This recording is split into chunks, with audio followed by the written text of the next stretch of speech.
I will give the floor to the last speaker of this second day. The last speaker is Matteo Altissimo from Elettra Syncrotrone Trieste, and he will talk about,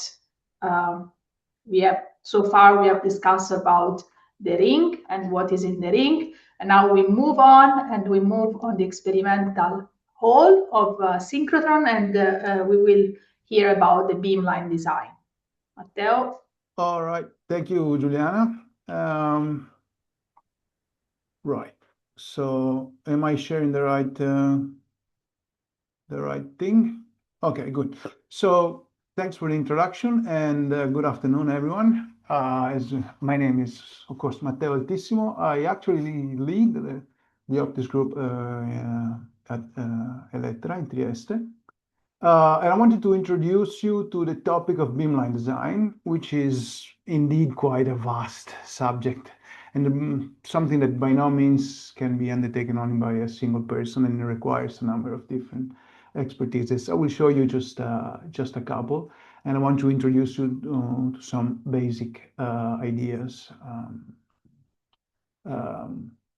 So in order to get started, so let's put down that's a very personal definition as to what goal is achieved by designing a beamline. The idea is to produce a set of very precise specifications for physically building a piece of hardware that will deliver photons from a synchrotron source to an experimental station according to a set of requirements like photon flux, energy, coherence, photon beam spatial size, these sort of things. So how do we start a design process? A good starting point is to have a beamline scientist that dreams up a new set of experiments and is clever enough and lucky enough to get funding for his dreams. And for these experiments, we have to get an idea about the photon flux at the sample, the photon energy, the energy range of the beamline for the various experiments, the energy resolution at the sample, the spatial size of the photon beam at the sample, and something even more exotic like the coherence or some specifics on beam divergence.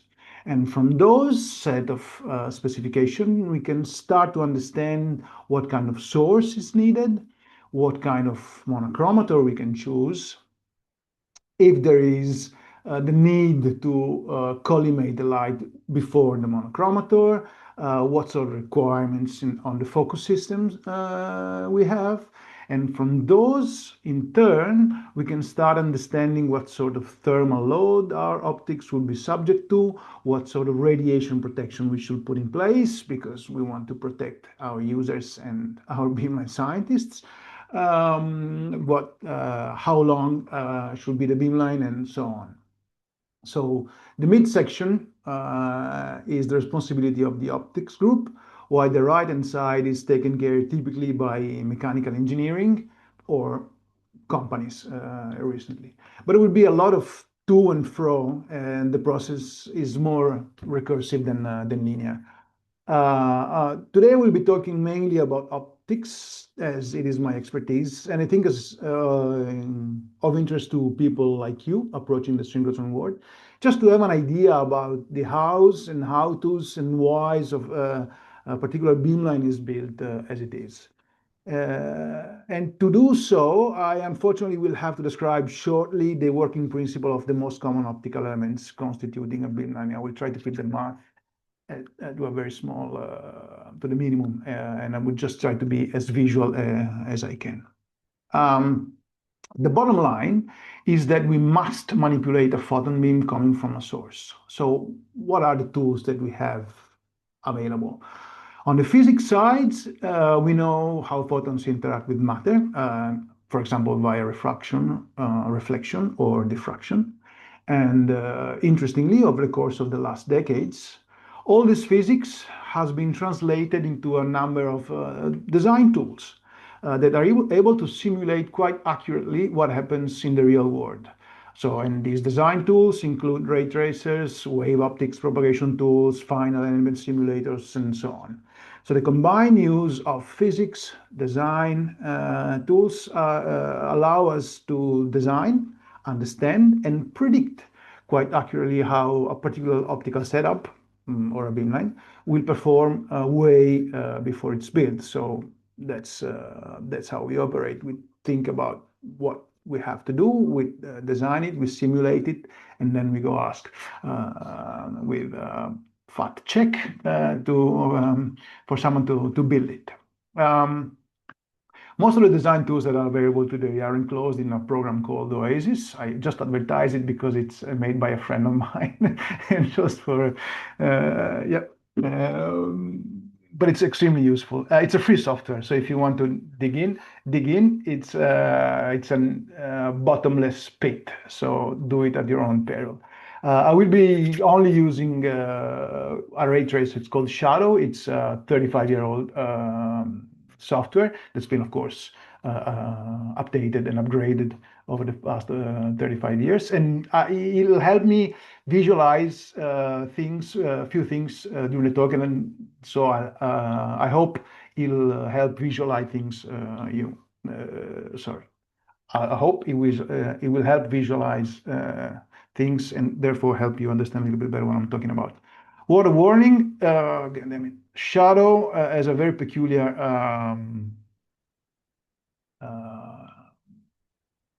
way of dealing with things. So in most of my plots, Y will be the beam propagation direction. So if you see a plot X and Z, it means that you are looking at the source from the front. So I just want to spend a couple of slides just to focus a little bit on the task at hand, just to set the scene. So the handles, this slide shows the handles that we have available to manipulate photons, which, as I said before, are mainly diffraction, reflection, and refraction.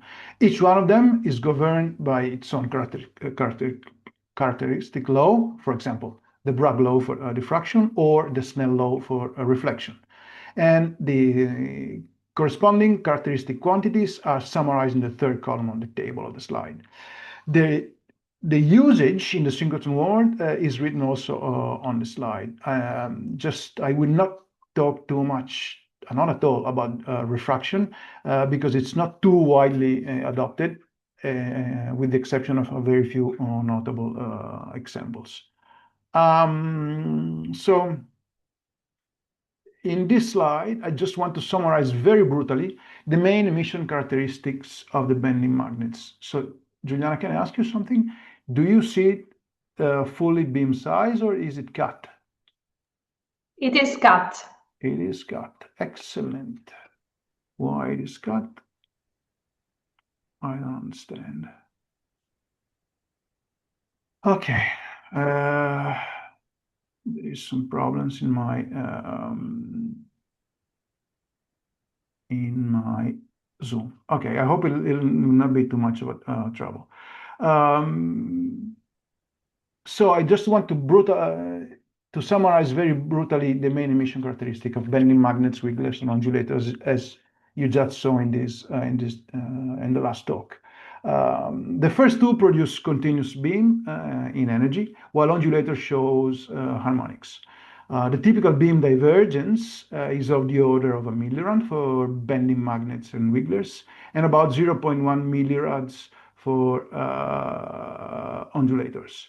So if you're not familiar with milliradians as a unit of angle measurement, it's very, very easy and it's extremely convenient.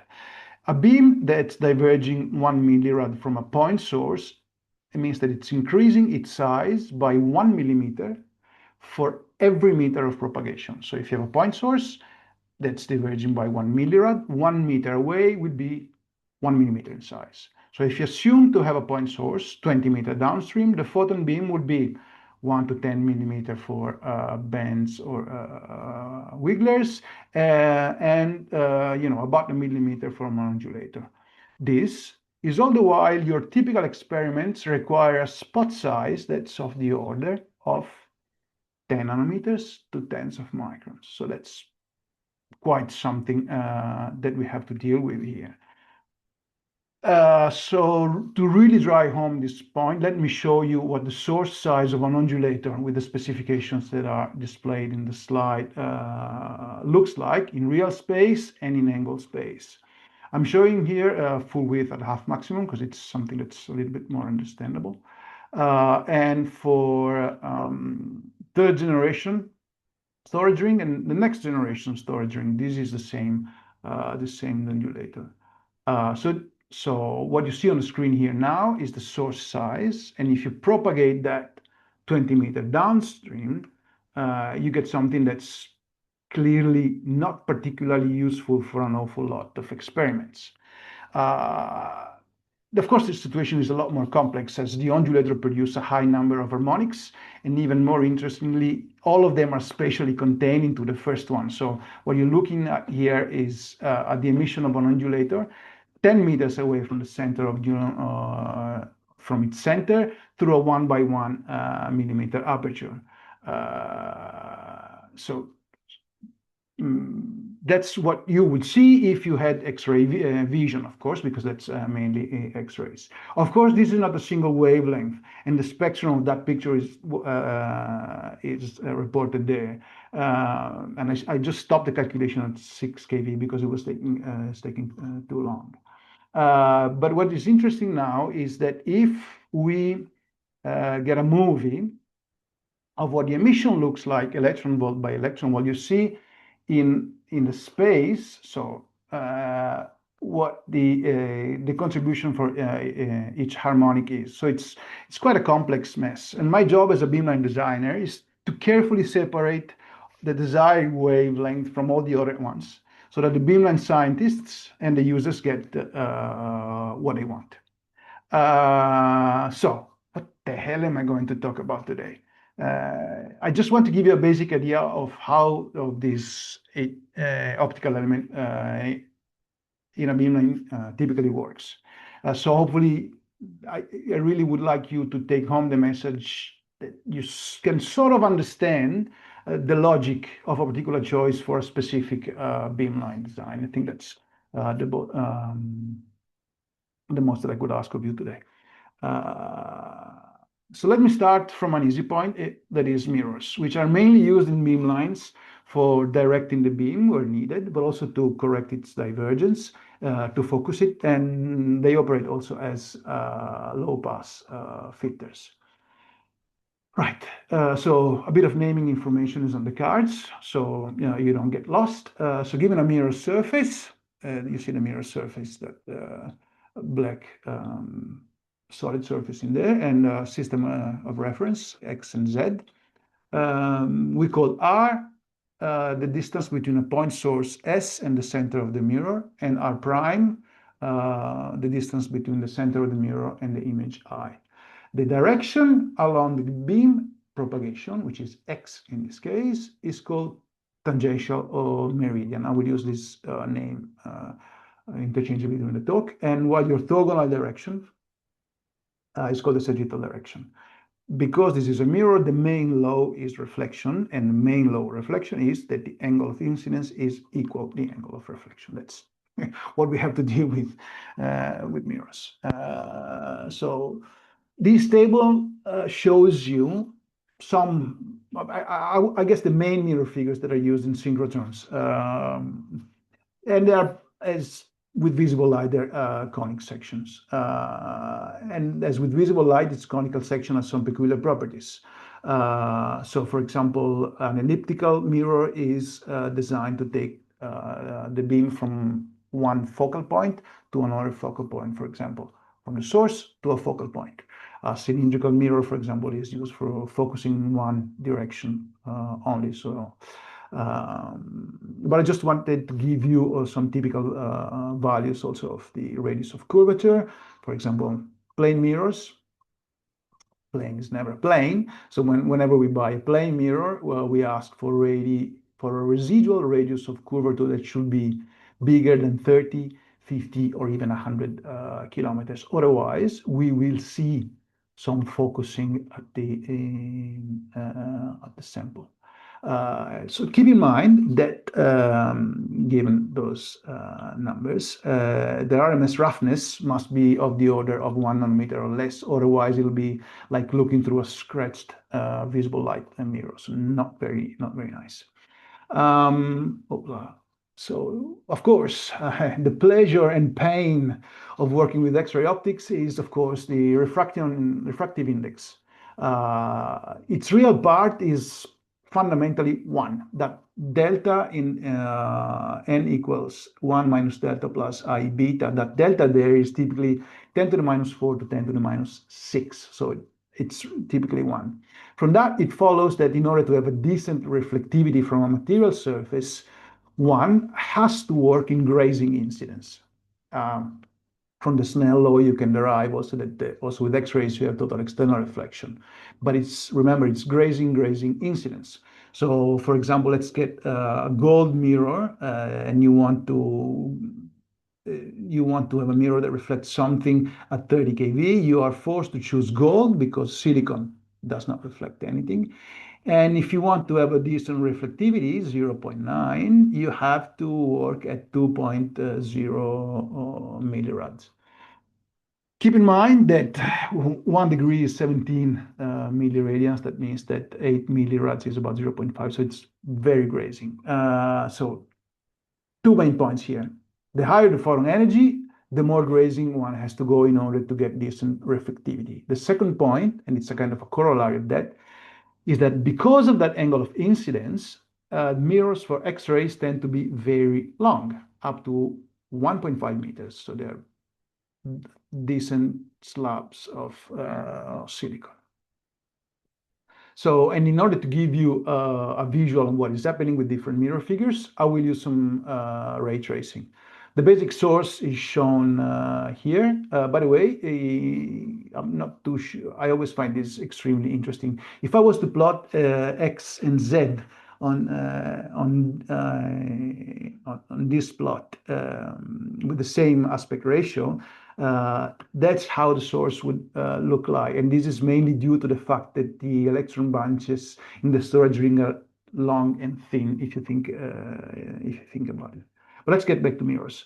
So let's start from the simplest one, the plane mirror.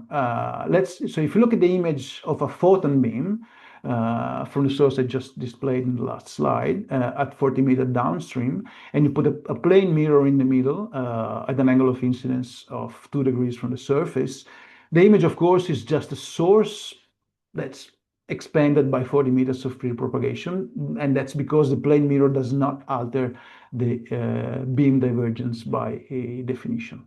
What is interesting to look at, just to understand mirror dimension, is the beam footprint on the mirror. So as you can see here in X, it's pretty much the same dimension as it was before, but in Y, that small beam is actually projected to 2.3 millimeter, and that is from a very generous 2 degrees. 2 degrees is quite a steep angle of incidence for me. So typically you work at 4 millirads, 3.5 millirads, hence you have very, very long mirrors, as I was saying before. Move on, and let's get a little more complicated. So toroidal mirrors and their focusing properties. So imagine, just to picture in your mind a toroidal mirror, just imagine the inner tube of a bicycle tire and just cut a section of it. And that's the perfect example of a toroidal section that has one radius of curvature in one direction, R in the slide, and another radius of curvature in the other direction, rho in the slide. So the focusing properties of that section are related to these radii, R and rho, through what we call the Coddington equations. So let's have a surface here and place a reference system onto it, defining the sagittal and tangential directions. So if you trace a ray from a source here to a central point and from the extreme point of the tangential plane, we see that they all meet at the tangential focus. Easy peasy. We can do the same for the sagittal rays, and we can easily picture that they focus somewhere else, right? The beam in the orthogonal direction is clearly not focused. We say that the toroidal mirror produces an astigmatic image. That is, an image with two different focal lines. You can have stigmatic imaging for toroidal mirrors, and the condition to have stigmatic imaging is as follows. But you can appreciate this is quite stringent, which typically means that in toroidal mirrors in beamlines always, or nearly always, work as astigmatic optical elements, and sometimes these characteristics actually taken advantage of. Given what you have just seen, so let's just calculate the shape of a typical toroidal mirror, given source mirror and mirror image distances shown in the title of the slide. So now you can start appreciating the difference in rho 380 meters and R 380 meters and rho 0.23 meters. And you can sort of picture the related difficulty in fabricating this kind of mirrors. So these are the focal lengths. I just plugged in the numbers. So if you remember our source size, which is about 105 times 3 microns, at the tangential focus and the sagittal focus, you have two different focal spots. Sorry, I just got lost in my own presentation. Right. So this, no, it doesn't want to stay there. Sorry. If we move on to spherical mirrors, and that means we let rho increase until it matches R, we get, I'm not good this afternoon. It's getting late for everyone. Sorry. Right. We let rho increase until it matches R. So we get a spherical mirror for which we can write again the Coddington equations and the respective focal distances. Interestingly, we can have stigmatic focusing only if the angle of incidence equals 0. This is measured from the normal, not from the surface. But this condition cannot be satisfied for X-rays due to the reflectivity curves of materials. That was just a quirk that I wanted to show. Something a little more, even a little bit more complex is a paraboloidal mirror. So let us draw a parabola with a source at, let's place a source at infinity on the left-hand side, and define a reference system centered on the parabola vertex. Now, you have to imagine this is a 3D solid produced by rotating this parabola around the x-axis. If you make a physical mirror using only a small segment of the full parabola, it will still have the nice focusing properties of its bigger cousin, with the added bonus that it can be made to work in grazing incidence.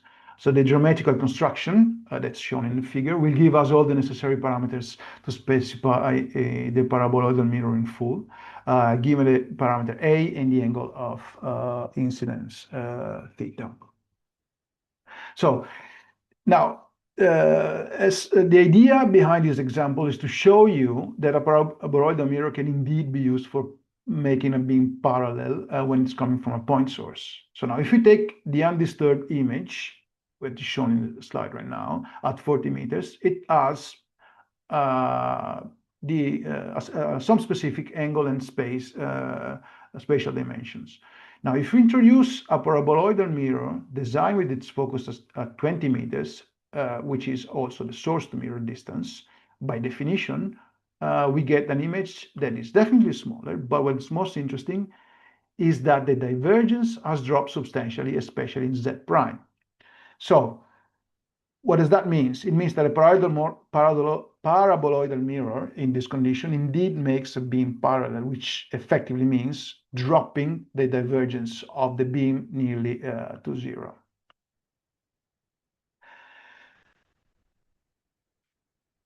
The last thing I want to show you about mirrors is the ellipsoidal mirror. And as for the parabola, let's start with the ellipse equation, where A and B are the major and minor semi-axis. So any portion of that ellipse will transfer a source point onto on the first focus onto the image point at the second focus of the ellipse. That's the definition of an ellipse. And a bit of geometry allows us to write the relevant parameters as a function of the incident angle and the distance between mirror and its focal points. So by dropping the values of r and r prime into the equations, we can calculate the parameters of our ellipsoid, which are shown in the slide. So why is this interesting? Because given our source dimension, we expect a factor of roughly 4 of demagnification by design. So the demagnification is the ratio between r prime and r, which is exactly what we get from our simulations. Incidentally, this number m here is the reason why one makes very, very, very long beamlines, 100 meters, 200 meters. So if you think that the source is, I don't know, 10 microns, let's say, and you want a 50 nanometer spot, this means that the magnification factor is around 200, which means that the distance between the source and the mirror, R, must be 200 times bigger than the distance between the mirror and its focal spot, R prime. So that is a key parameter in beamline design. Okay, so warning, just please remember that these simulations are just an illustration of very basic principles. Pretty much everything that could have made them realistic has been intentionally left out. So reflectivity is set to 1, and it's dependent of energy, the source is ideal, there is no mirror errors, so the surface is perfect, there's no roughness, and so on and so forth. And last, I just wanted to show you some real mirrors. So the left one is a cylindrical mirror. The center one is a plane mirror, and it's substantially long. And the rightmost one is a toroidal mirror where you can appreciate the two different radii of curvature. Let's move forward and dive into diffracting elements, which comprise a very variegated class of objects that are used primarily for monochromatization, but also for focusing, especially in the case of zone plates. I will not be talking about zone plates today, no time. So the reason why they are used mainly for monochromatization is that the refraction, or diffraction properties are strictly dependent on the wavelength, and therefore they can be used to angularly separate portions of the beam with different energies. You can see it in the figure of the grating. You have different colors at different angles. So if you place an exit slit and you sample downstream, voila, you have a monochromator. A grating, speaking of gratings, is nothing but an artificial periodic structure with a period d. If you have a light incident on it at an angle alpha, part of it will be refracted at an angle beta, provided that there is an integer number of wavelengths as a path difference, which is shown in bold red and bold blue in the figure. A condition that is summarized in the grating equation. In this equation, L is called the line density, and it tells us how many lines there are per unit of length in the grating. M is the diffraction order, yes, but yeah, this is not of interest for you. So, given a grating with a specific line density L, it disperses the light angularly according to the formula that's on the slide. Delta beta, delta beta is the amplitude of the angle selected by this slit S prime, which sits at a distance R prime from the grating. With the angular dispersion in our hands, now we can write the grating resolving power as it's written on the slide. A few interesting things here. The resolving power not only depends on the grating itself, so physically on the piece of pattern silicon through the line density L and the diffraction order M, but also it depends on the size of the exit slit. the smaller the exit slit S prime, the better resolving power you have. The other thing is that the linearity with L is the main reason why people ask for gratings with higher and higher line count per millimeter. These objects are extremely useful for spectrographic and purposes, especially at low energies, where the wavelength of the incoming light is relatively long and there are no suitable crystals.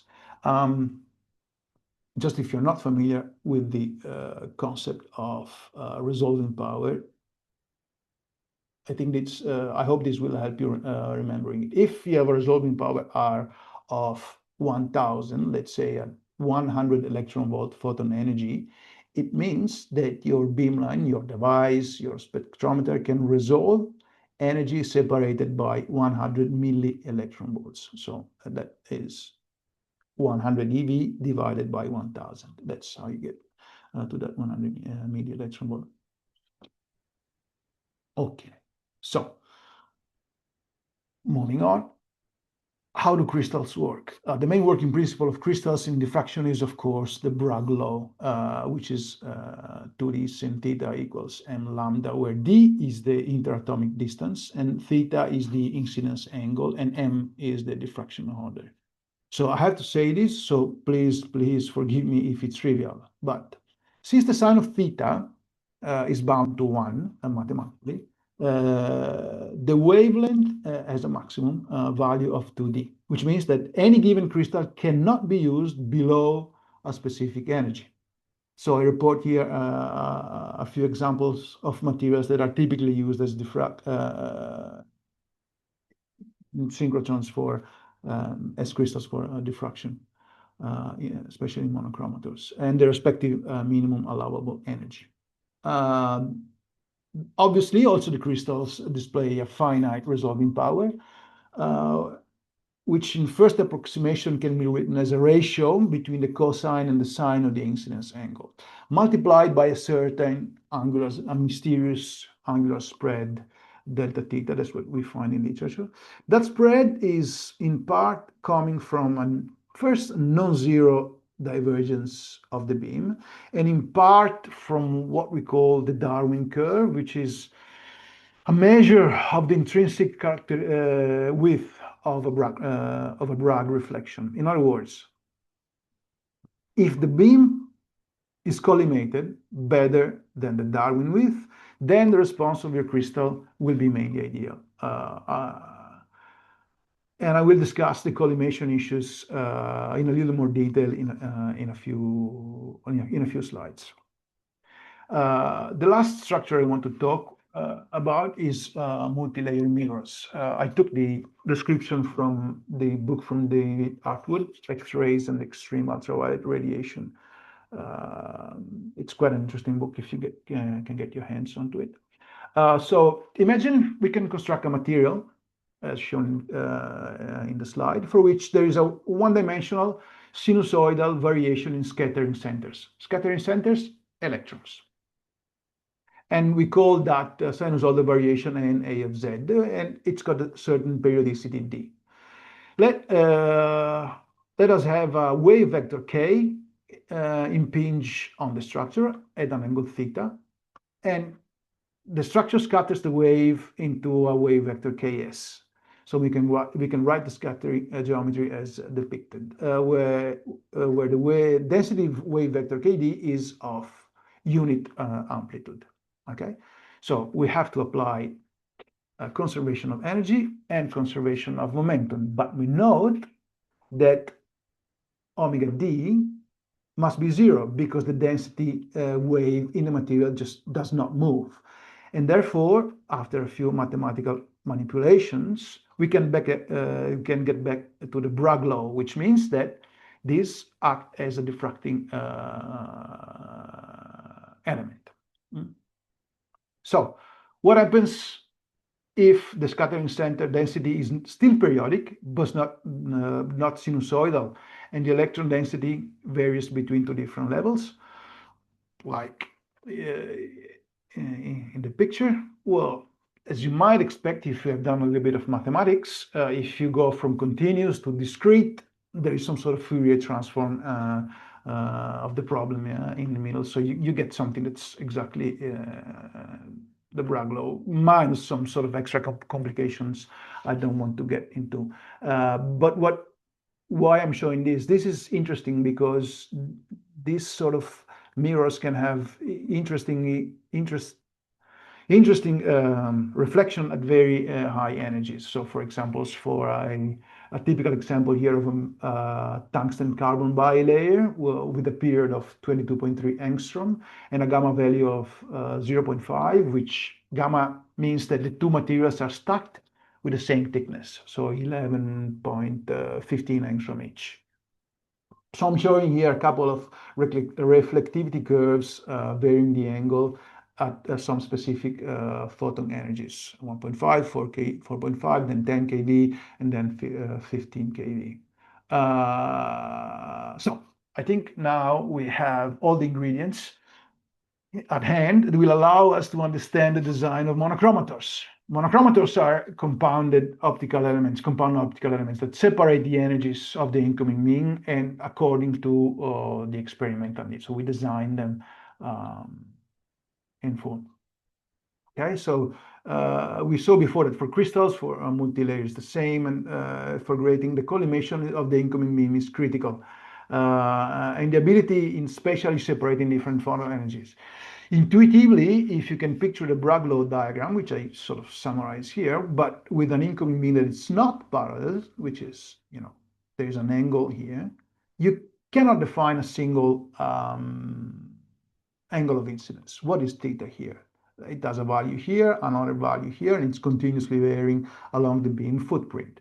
That pretty much means that part of the crystal will not diffract properly, and this will degrade the resolving power of the monochromator. The solution to this problem is to add to the beam path a mirror that will reduce drastically the divergence in the scattering plane. So the typical and easiest to use is a cylinder, and we calculate its radius, setting the source hundreds of meters away. That means we pretty much get a parallel beam. This is very nice, and now we can make use of the very high resolving power of silicon, for example. Silicon has resolving power, I think 10 to the 4, if I remember right. But there is a major drawback. The drawback is if you want to change the energy, you have to rotate your monochromator. But if you rotate your monochromator, you have to change your angle.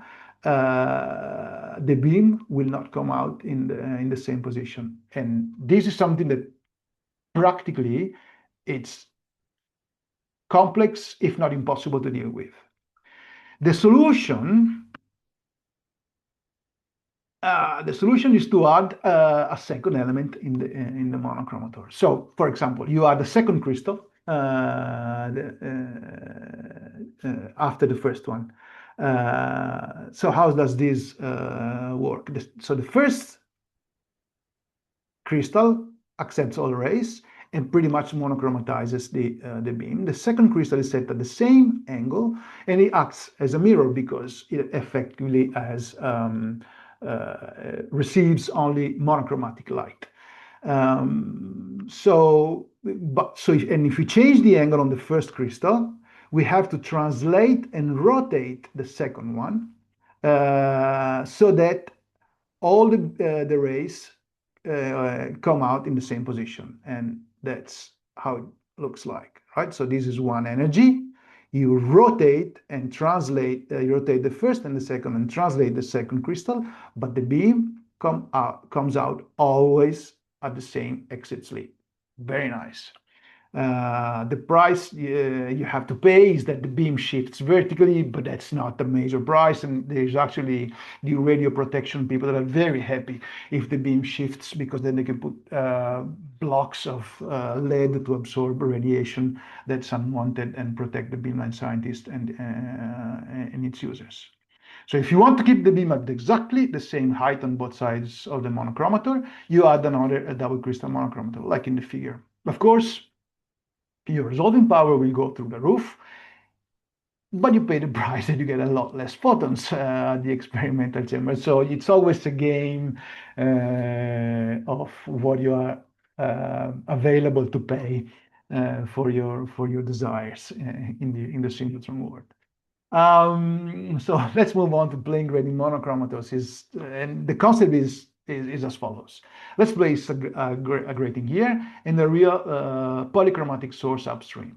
So if we look at a particular diffraction order, we can say that, so for example, red in this case, we can say the specific wavelength comes from a single virtual monochromatic source that's on the far side. So now, if we design an ellipsoidal mirror that transfers that virtual monochromatic source into the exit slit, voila, you have a monochromator that focuses that light. Of course, if you want to change the wavelength, we must rotate the grating again. And again, we have the problem of the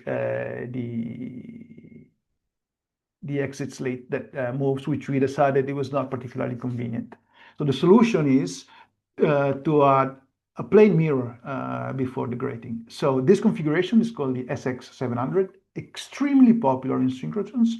It's been on the floor since the early 80s, I think, and can be operated in high flux or high energy resolution modes by appropriately selecting the angles of incidence. So this is typically used in low energy beamlines. That concludes my talk on with monochromators, and I just wanted to talk to you about something that we have to keep in mind. Now, it's something quite interesting that at very least as a technological challenge, if you like. So, and if you look at the typical power that's emitted by each kind of source, we understand immediately that it's not negligible, especially from the first mono element point of view. So the first element of the monochromators, you have kilowatts of X-ray power onto it and pretty much nothing out. By nothing, of course, I don't mean zero, but I mean whatever the resolving power is. So it is really, really a small fraction of the incoming energy that goes through the monochromator. So what happens to the rest? The rest heats up everything. And so the rest goes into heating the optical elements of the beamline and causing a few effects on them, which a couple are outlined here. So if we let the full power of an ID into a piece of silicon monochromator, you're letting kilowatts in. It's not going to be much fun. And more importantly, it's not very useful for the experiments. So if the slab of material does not melt, it will be deformed through a thermal bump, and it will be also bent. So its optical properties will just go down the sink. So we have to find a way to cool it, and there are a number of solutions to keep those deformations at a minimum in order to preserve the performance of the beamline. It is not uncommon, keep in mind, to have the most thermally loaded element cooled by liquid nitrogen. And this is really because you want to reduce those deformations to a minimum in order to keep the performance of the beamline as close as possible to what is best. Why? So for once, Mother Nature comes to our aid. So silicon, at cryogenic temperature, silicon conducts heat far better than copper. So it's able to disperse the heat that's coming from the X-ray beam into the cooling side a lot faster than copper is. So as you may understand, at least in the case of thermal loads, there is a very, very tight conversation between us from the optical group, the beamline scientists that says, we need an order of magnitude more photons. Can you do something about it? And those poor souls at the engineering department, they have to come up with innovative solutions to prevent any sort of thermal disaster from happening into the beamline while keeping everyone else happy, which means keeping the inevitable thermal deformations to a minimum. Okay, so that concludes my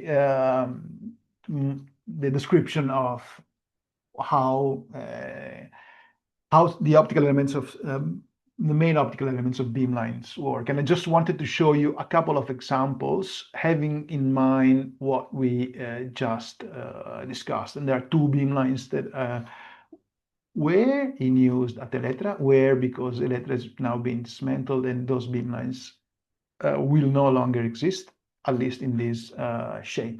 But anyway, so let's talk about the twin-mic beamline at Elettra. Its photon energy was designed to range from 400 eV to 2000 eV, and was mainly used for X-ray microscopy and microfluorescence. So twin-mic used to take light from non-dilator, 17 periods, 56 millimeter periods. There was an entrance slit at a certain distance from the source. Then we had a cylindrical mirror, 16 meters from the source, coated with gold. That cylindrical mirror is exactly used to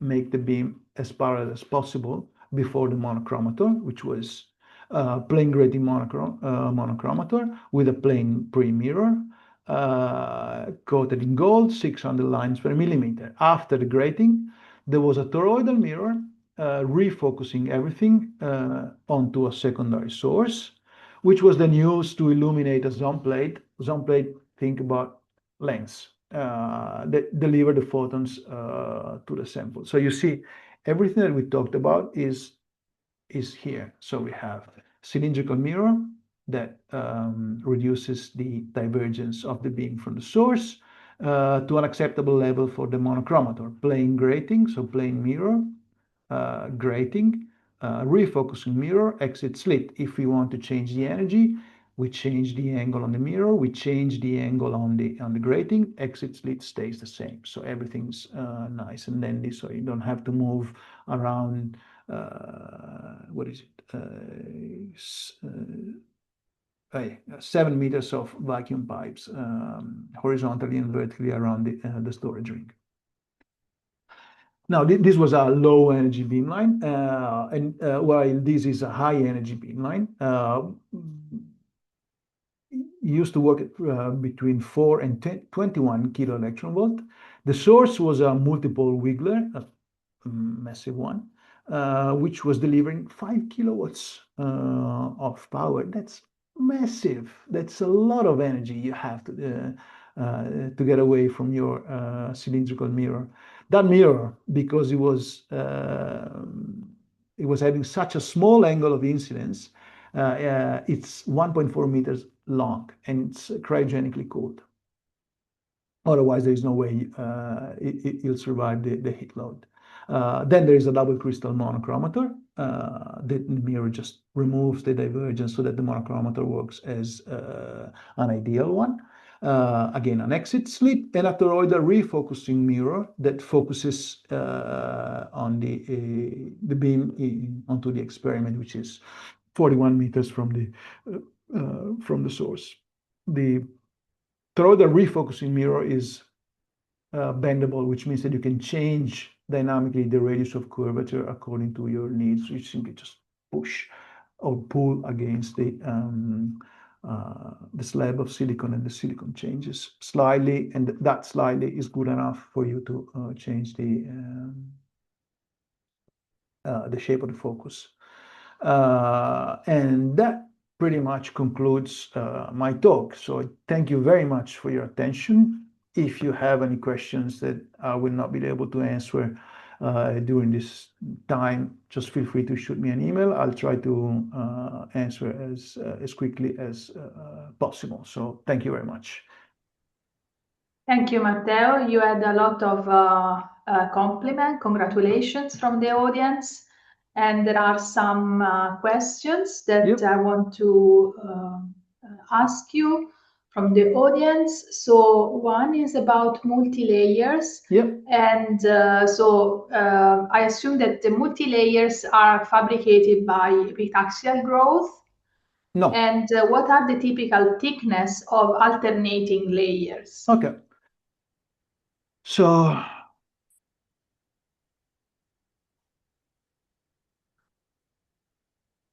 right. So they're typically made by sputtering, not by epitaxial growth. The typical thicknesses are of the order of, so a double layer is tens of angstroms, nanometers or two. That means that each single layer is a fraction of a nanometer to a nanometer. And that, of course, depends on that value gamma there, and because gamma defines the ratio of the thicknesses of the two layers. But if you say gamma 0.5 means that the tungsten and carbon in this case are the exact same thickness. And so in this case, it'll be what, 22.3 divided by 2, 11.15 angstroms. Okay.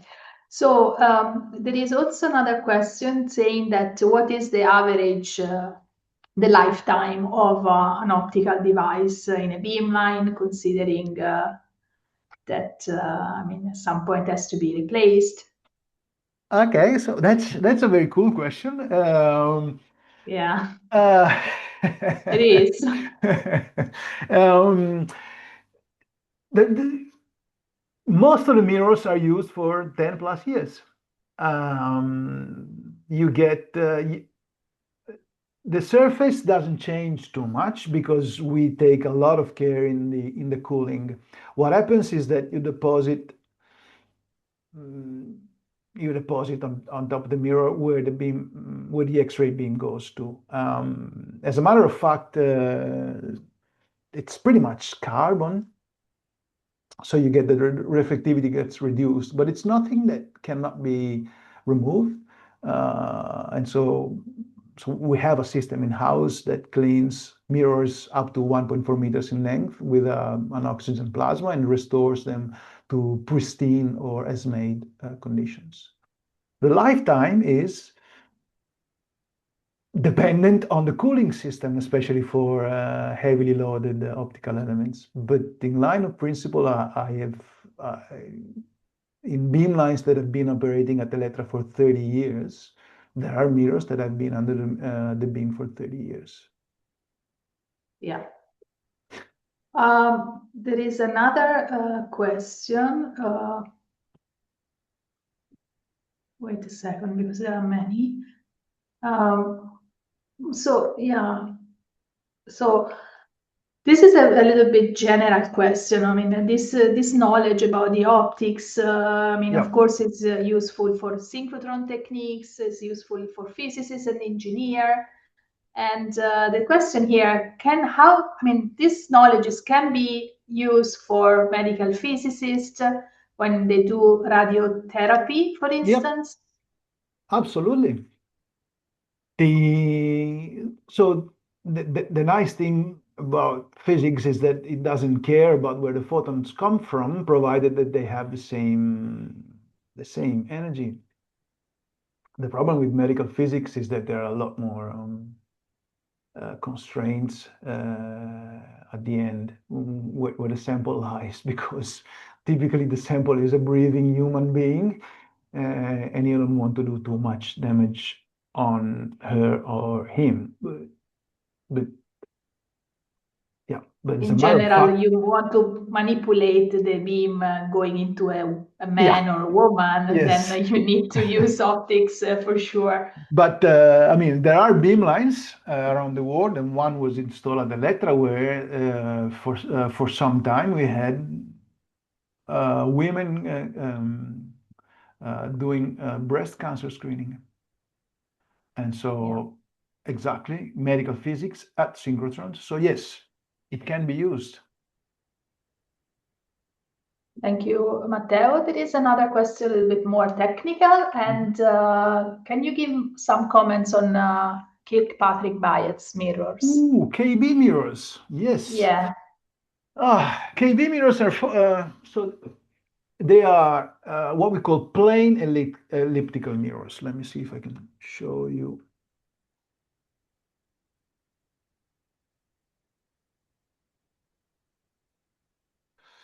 No, no, no, no, no.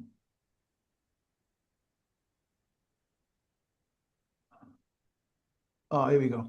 Okay, so they are plane elliptical. So there are mirrors that are used to focus. It's mirror couples that are used to focus the beam in two directions. So there is one mirror that focuses horizontally. If you wish, the mirror that's shown, if you see the beam line from the top, the mirror that is shown in the figure. And another mirror that's orthogonal to it that will be facing you that focuses vertically. So they have the profile of an ellipse in the direction, in this case of this mirror, in the direction of the screen, so going through the screen, but it's plane in the other direction. And orthogonally for the other one. So they're extremely widely used because they can be used over a wide energy range. And they can produce very, very small beams. I think the record set now is about 10 nanometers, but yeah. But that's the case of a very high-end beamline. So yeah, it's a very useful and very common arrangement of elliptical mirrors. Very good question. Thank you, Matteo. Another question, what you have to take into account in mirrors when you have different beam lines? For instance, what is characteristics of the optical scheme for a diffraction beam line or for an excess beam line? What you have to take into account?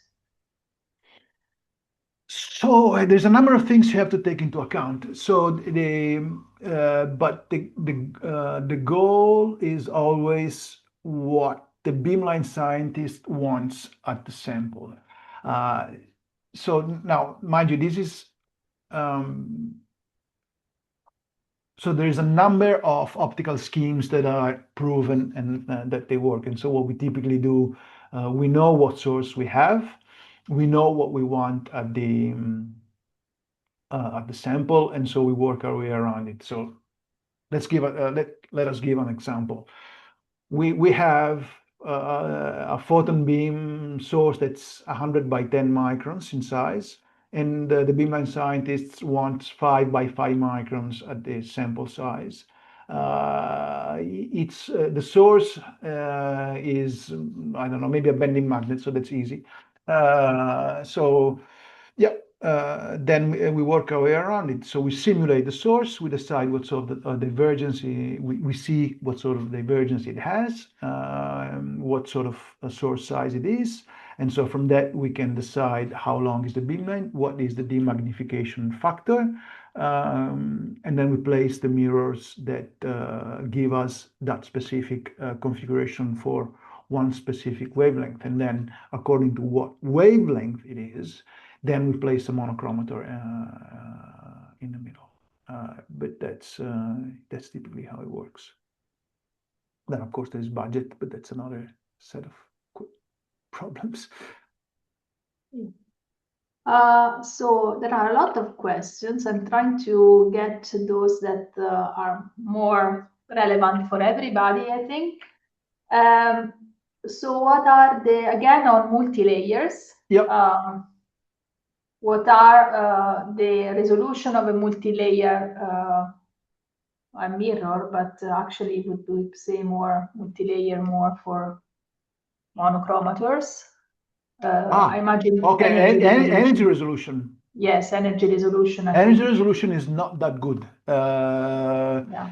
So, and that's, I'll show you as soon as I get there, I'll show you why.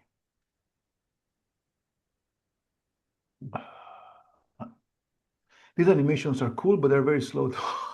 Lord, sorry. Oh, here we go. So you can see here that the shape of this the reflection peak is actually quite wide in grazing angle, and it'll be the same in if you look at the projection in energy. So that means that that sort of element is not that good at providing energy resolution. Typically, you're looking at a few percent against an energy resolution of 10 to the minus 4, typical for a silicon monochromator. So that's yeah, that's the energy resolution you look at. But that is sometimes what people want. I don't know, micro CT tomography beamline at the Australian Synchrotron, double multi-layer monochromator. Lots of Yeah, photons. depends on the application, no? It's Exactly. if you want to Exactly. do X-ray absorption spectroscopy, for sure is not the It's not one element of those. of choice. No, no, Yeah, of course. yeah, If you want to do X-ray fluorescence, then it's perfectly all right. Yep. So it depends So yeah. on the application. Okay, I mean, there are a lot of questions, and if I cannot read them all because we don't have time. So please, in case if haven't read your question, you can contact Matteo directly. There is another question that I think I can read. Is what is the typical thickness of the coatings of the mirrors? Tens of nanometers. Tens of nanometers. This is that.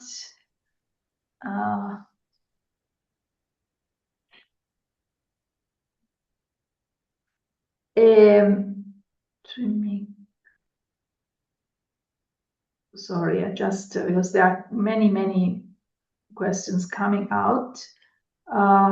So how this is a problem, a question on the thermal load. Yeah. How does the thermal load problem change when we move from bending magnet to wigglers? Okay, so it changes in that. Where is it?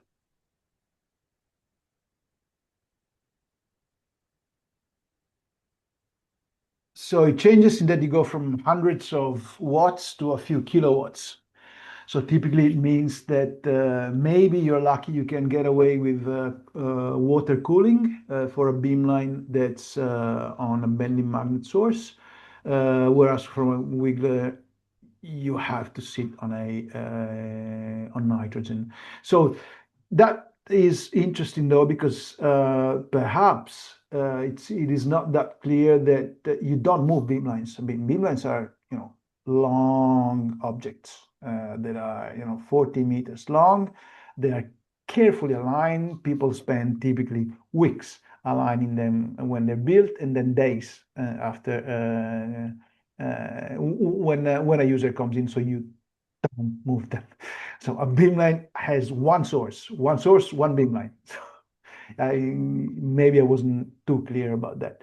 But if you want to do the same thing with, you can have the same optical scheme on two different sources. But if the same optical scheme on bending and wigglers, perhaps you have to move the cooling from water to liquid nitrogen.